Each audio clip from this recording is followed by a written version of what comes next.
시청자 여러분 안녕하세요. 하준호의 리더십 TV입니다.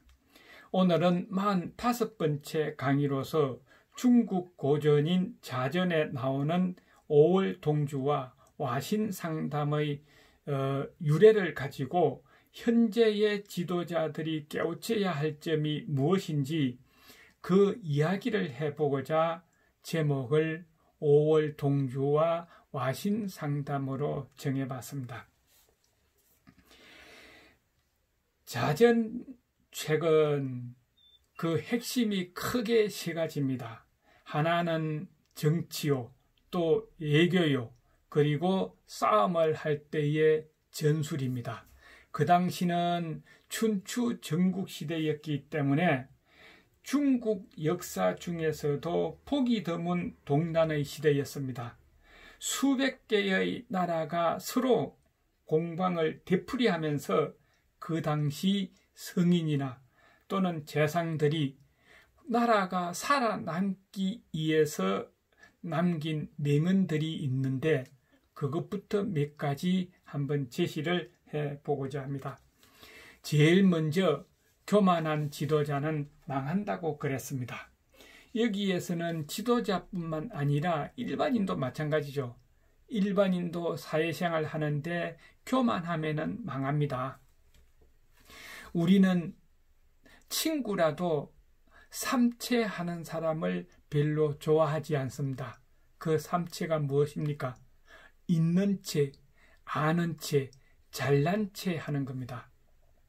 그러면은 요즘도 보면은 우리 정치가나 일부 사람들이 잘난 체 하지요.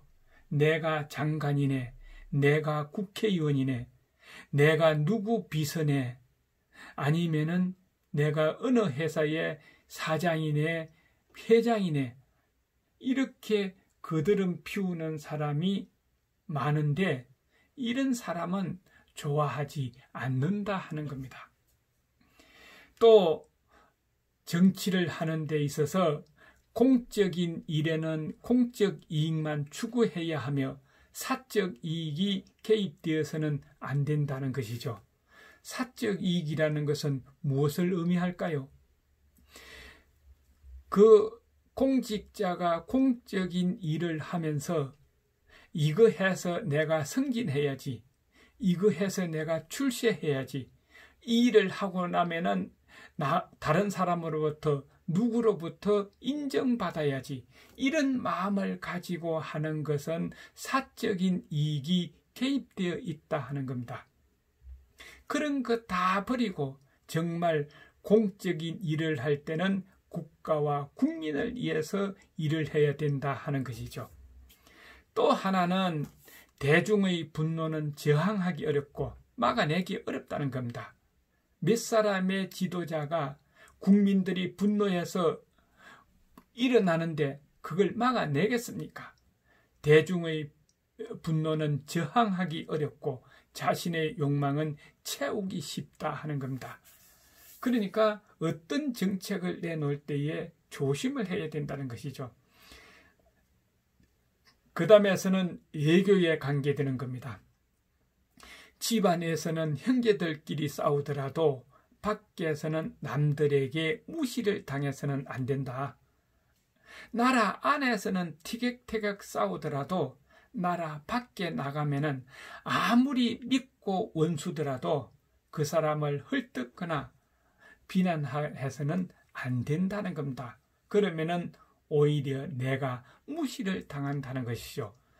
해외 나가서 외교관이 무시를 당하면은 좋은 외교력을 발휘할 수가 없겠죠. 또 상대방을 지켜 세우고 나를 낮추는 것이 덕의 기본이다 그랬습니다. 이것은 바로 교만하지 말아야 한다 하는 것이죠. 또 미워하는 마음을 밖으로 드러내면 원망을 산다 그랬습니다.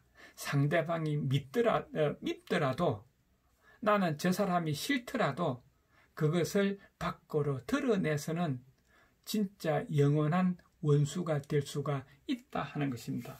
그래서 그때나 지금이나 지도자는 이런 마음을 가지고 일을 해야 되지 않느냐 하는 것이죠.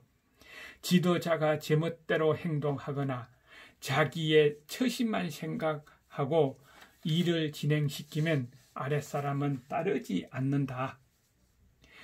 윗사람이 아랫사람에게 지시나 명령을 내리기 전에 상대방의 기분이나 상대방의 처지를 생각하는 따뜻한 이해심이 있어야 아랫사람들은 그 지도자를 따르고 의욕을 가지고 일을 한다 하는 겁니다. 우린 한번 명심해 봐야 되지 않을까 하는 것이죠. 자, 그래서 이런 것을 토대로 해서 다음부터 하는 이야기를 한번 잘 들어보시면은 좋은 어떤 깨우침이나 좋은 어떤 지식을 공유하는 계기가 되지 않을까 하는 겁니다. 와신상담이나 오월통주의 고사유래는 오나라와 월나라의 싸움 때문에 일어난 고사입니다. 이것은 춘추시대 말기의 오나라와 월나라의 싸움에서 생긴 고사다 하는 것이죠. 오나라와 월나라는 지금 홍수 때문에 난리를 치고 있는 양자강 남쪽에 있는 강남 지역에 있는 나라다 하는 겁니다. 오나라 함리가 왕위에 오른 후에 급속하게 국력을 증가시켜서 주변 국가를 하나씩 먹어치우는 세력을 확대하기 시작했습니다. 그것을 안 오나라 남쪽에 있는 신흥 국가인 월나라가 알게 됐죠. 그래서 월나라가 오나라에게 약간의 위협을 한번 가했는 모양입니다. 여기에 참지 못한 오나라 함리왕이 대군을 이끌고 월나라를 징벌하려고 갔습니다. 그런데 월나라 왕인 구천은 그것을 먼저 알고 결사대를 편성해서 오나라 대군을 격퇴시켰죠. 그리고 얼마 후에 오나라 함리왕이 그때 손가락에 화살을 맞은 것이 어떤 계기가 되어가지고 세상을 떠나면서 태자인 아들 부차에게 유언을 남겼습니다. 아들아, 아버지의 유언은 구천이다. 절대 잊지 말아라 하고 이야기했습니다. 그러니까 이 태자인 부차가 어찌 잊겠습니까? 3년 안에 반드시 복수하겠습니다 하고 이야기를 했죠. 오나라 왕이 된 부차는 부왕의 유언을 잊지 않으려고 섭 위에서 잠을 자고 자기 방을 드나드는 신하들에게는 방문 밖에서 부왕의 유언을 외치도록 했습니다. 이처럼 밤낮 없이 복수를 맹세한 부차는 은밀히 군사훈련을 하면서 때가 오기만을 기다렸죠.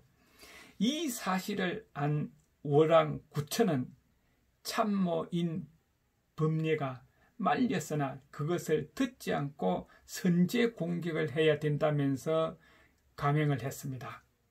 그러나 월나라 군사는 복수심에 불타는 오나라 군사에 대패하여 회계산으로 도망을 갔었죠. 그것으로 끝난 줄 알았는데 오나라 군사가 그 산을 모두 포위를 해서 진을 치고 앉아 있었습니다.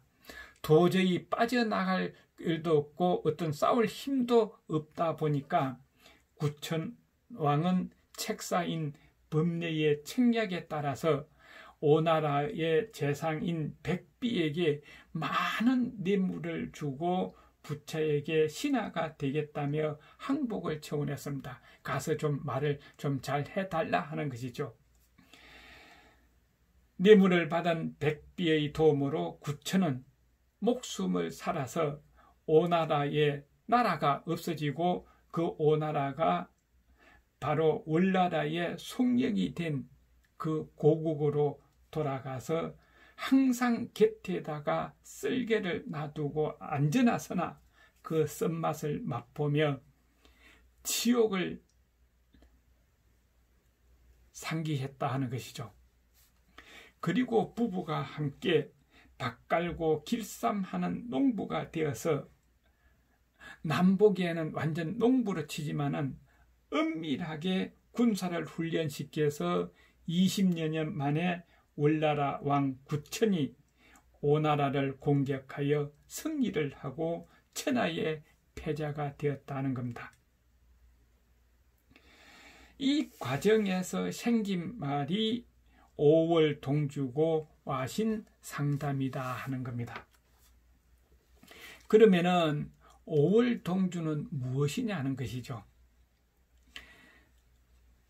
뜻은 이해가 상반되는 사람들끼리 한자리에 있는 상황을 이야기할 때의 5월 동주다.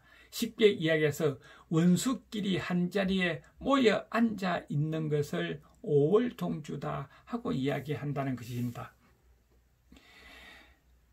이것을 손자는 이렇게 예를 들었습니다. 오나라와 월나라는 원래 사이가 좋지 않았으나 만약 두 나라 사람이 한 배가 폭풍으로 두 나라 사람이 탄 배가 폭풍으로 위험해지면 이들은 서로 힘을 합할 것이다 하는 것이죠. 무엇을 의미하는 겁니까? 아무리 원수지간이라도 같이 앉아있을 때에 집에 불이 났거나 아니면 무너지거나 아니면 손자가 이야기했듯이 배를 탄데 폭풍을 만나서 배가 뒤집어지려고 해서 목숨이 이태로우면은 서로 힘을 합해서 그 위기를 벗어난다는 겁니다. 그러니까 평상시 아무리 믿고 원수라고 생각하더라도 그 원수를 갚으려고 생각하지 말고 서로 사이좋게 지내는 것이 오히려 좋지 않느냐, 이것이 정치다 하는 겁니다.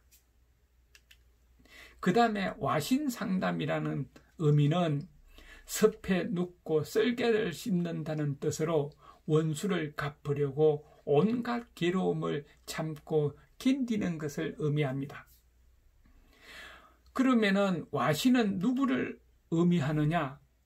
딱딱한 섬나무 위에서 자며 아버지의 복수를 다짐한 오나라 왕 부차를 의미하는 거고, 상담은 쓰디쓴 곰의 썰개를 핥으며 패전의 굴욕을 되새긴 월나라 왕 구천을 의미한다 하는 겁니다. 이 두 나라는 보시다시피 계속 싸우고 이기고 지고 이기고 지고, 그래서 영원한 두 나라 사람들은 원수가 되었다 하는 것을 의미한다는 것이죠. 그 원수를 없애야 된다는 겁니다. 여기에서 우리가 깨우쳐야 할 교훈이 뭐냐 하는 겁니다. 두 가지로 볼 수가 있겠죠. 하나는 긍정적인 내용이고 또 하나는 부정적인 내용이 될 것입니다. 긍정적이라는 것은 역경 속에서도 포기하지 않고 끝까지 이겨낸 두 사람의 끈기는 놀랍습니다. 이것은 우리 지금 젊은 애들이 좀 본받아야 되지 않을까? 미래가 없다고 포기할 것이 아니라, 또 지금 힘들다고 포기할 것이 아니라 목표를 정해놓고 그 목표를 달성하기 위해서 끈기를 가지고 끝까지 한번 실행해 보는 것이 좋지 않겠느냐 하는 겁니다. 단점이라면은 지금까지 이루어진 것은 두 사람, 두 왕의 부차와 구천이라는 두 지도자가 자기의 욕심을 채우고 자기의 목표를 달성한 것이지 백성들에게는 고통을 주는 치명적인 잘못도 범했다 하는 겁니다. 그것이 무엇이냐? 몇 가지를 보면은 이런 것이죠. 지도자의 과도한 권력 욕심을 잡기 위한 독단적인 정책이었다. 그냥 세력을 확대해서 남의 나라를 침략할 것이 아니라 자기 나라의 내부 국력을 강화하고 군비를 강화했다면은 그것으로도 스스로서 만족을 했으면은 그렇게 고생하지 않았을 것이라는 겁니다. 그 다음에 두 번째로는 강한 자존심을 유지하기 위해서 무리하게 밀고 나가는 정책이었다는 것이죠. 아버지가 원수를 갚으라고 그 원수를 갚기 위해서 얼마나 많은 노력을 했겠느냐는 겁니다. 거기에 따라서 국민들은 얼마나 많은 고통을 당했겠느냐 하는 것이죠. 그 다음에 세 번째로는 잘못된 정책을 숨기기 위해서 또 다른 기만 정책을 내놓는다는 겁니다. 섬나무 위에서 자고 쓸개를 핥으면서 준비했다.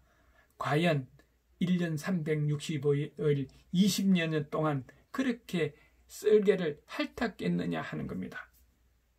지금도 우리는 그랬죠. 어떤 문제가 생겨서 국민들의 인기를 얻지 못하고 국민들의 지지를 받지 못하면은 또 다른 정책을 내놔서 국민들을 혼란스럽게 만드는 것은 이것은 국민들을 기만시킨다 하는 겁니다. 이런 것을 한번 생각해 봐야 되지 않느냐 하는 것이죠. 그래서 여기에서 얻을 수 있는 교훈은 끝까지 이겨낸 그 끈기는 놀랍지만은 그 두 사람의 목표를 달성하기 위해서 그 두 나라의 국민들에게는 고통만 주는 정책이었을 것이다 하는 겁니다. 젊은 사람들 징집해야죠. 그러니까 집안에서는 일할 사람이 적어졌죠. 전쟁 물자를 보충하니라고 백성들에게 그 물자 그다 드렸겠죠. 그것도 안 되니까 과도한 세금을 내다 보니까 일할 사람이 없어서 생산은 제대로 되지 않는데 과도한 세금을 내려고 하니까 오히려 백성들에게는 고통을 준다는 겁니다. 아무리 좋은 정책이라도 백성들을 핍박을 주고 백성들의 고통을 주고 미래가 보이지 않는 정책이는 바로 공적인 이익을 위해서 일하는 것이 아니라 개인의 사적인 이익이 들어가는 일이다 하기 때문에 별로 좋지 못한 정책이다 하는 겁니다. 우리 한번 현 시대의 우리의 상태를 반성해 볼 그런 계기가 되지 않느냐 하는 것이죠. 청취자 여러분들의 판단에 맡기겠습니다. 미래를 위해서 우리가 어떻게 해야 될까 하는 겁니다. 오늘은 여기서 마치겠습니다. 수고하셨습니다. 하준호의 리더십 TV였습니다. 다음 주 월요일 아침 6시에 뵙겠습니다. 건강하십시오.